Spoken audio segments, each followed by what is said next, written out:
Hi Year 12. This lesson we are going to make a start on topic 8, and this is all about energy transfers in chemical reactions.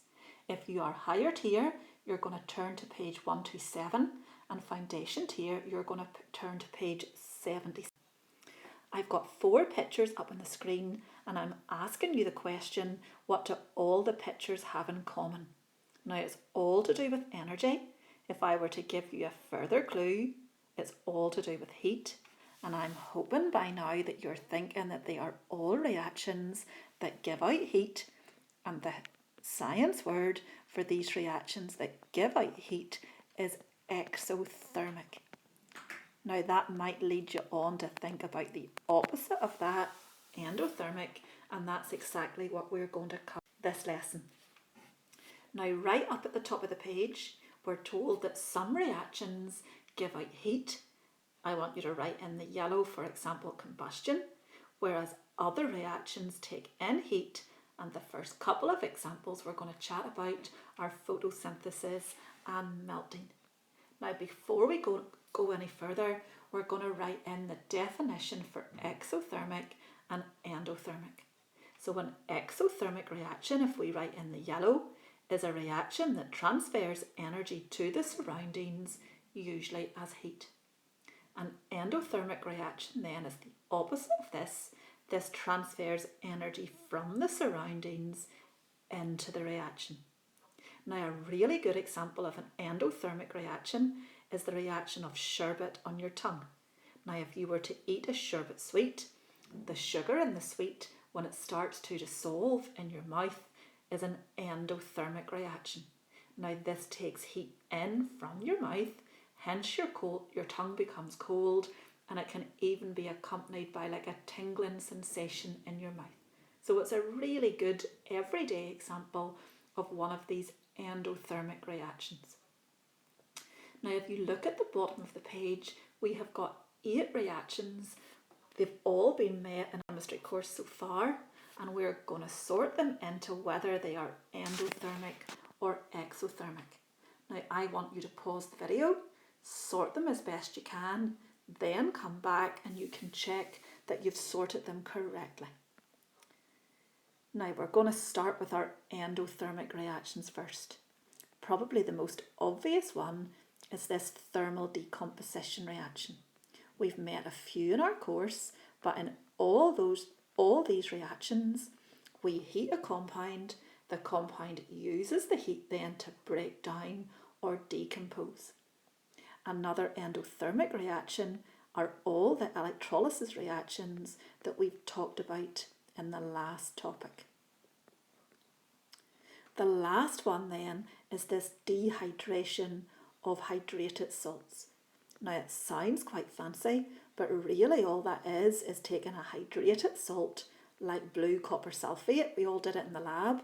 When we heated that blue hydrated copper sulfate, well, it lost all its water, it turned white, and it was then called anhydrous copper sulfate.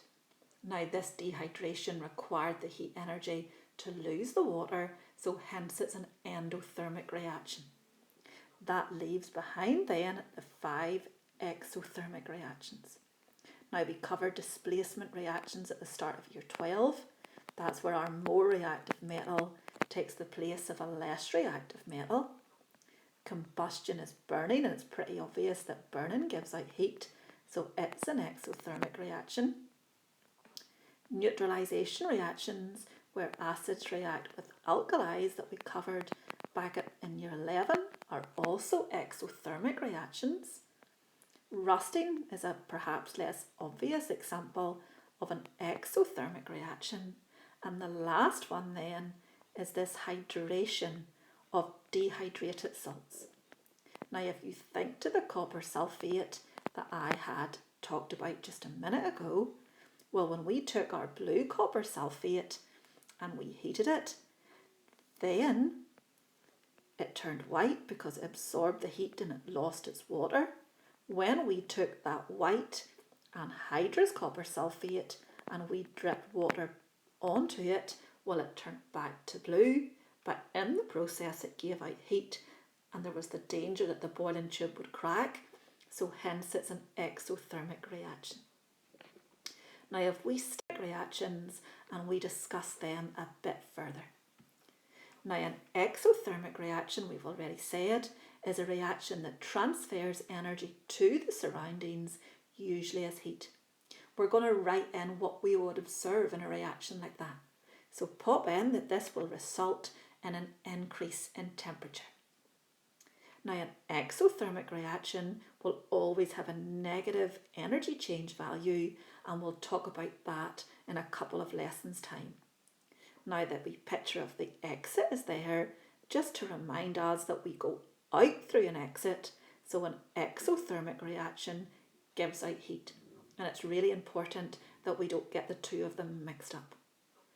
A couple of examples we've already mentioned of these exothermic reactions are displacement reactions, if you write them in, combustion reactions, neutralization reactions, but another example that we're going to add is this respiration reaction that's happening in all our body cells 24/7.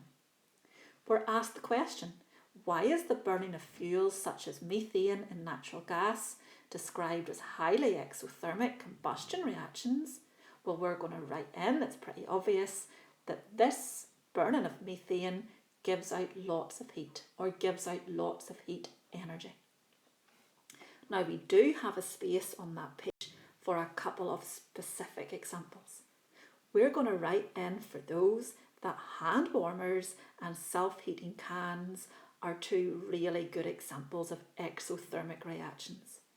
Now the hand warmer, if you've ever saw one operating, well, it comes in a little pack. Inside that pack there is a liquid and a chemical. When you activate it, the liquid and the chemical mix. This is a reaction that gives out heat, hence the hand warmer warms up. Now we are going to pause and think in a wee bit more detail about this self-heating can. Now you are going to explain it for yourself at the bottom of the page, so listen carefully. In the self-heating can, and it could be used for something like beans or coffee, well, you've got the drink or the food in the can. Then in a totally separate little chamber, you have water, and you would have some sort of a chemical, and calcium oxide, like you can see on the screen, is a good example. Now when you activate the can, well, you are mixing the calcium oxide and the water. This is an exothermic reaction. The heat travels through the food by convection, or through the drink by convection, and hence the food or drink heats up. Now there is a separate link on the assignment that you can go and watch a wee bit further about self-heating cans, and then you are going to spend a wee bit of time and you're going to explain that for yourself at the bottom of the page. Now if we turn on over then, we're ready for these endothermic reactions. Now we've already said that an endothermic reaction is a reaction that transfers energy from the surroundings into the chemical reaction.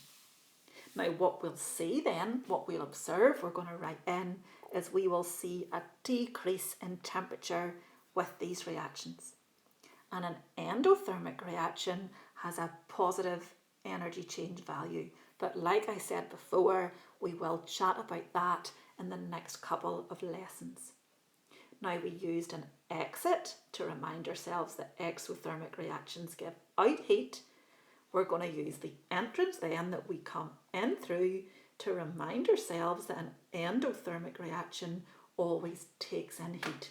So endothermic reactions will fail because they're taking in the heat. Now we're going to pop in a couple of examples. Photosynthesis is a good example of an endothermic reaction. It uses the energy from the sun to combine carbon dioxide and water to give us the sugar and oxygen. We've already mentioned thermal decomposition as another good example of an endothermic reaction. Now our perfect example this time are these sports injury packs. Now again, there is a separate link that you're going to go off and watch, and then you're going to explain for yourself on page 129 for higher tier or page 79 for foundation tier how these sports injury packs actually work.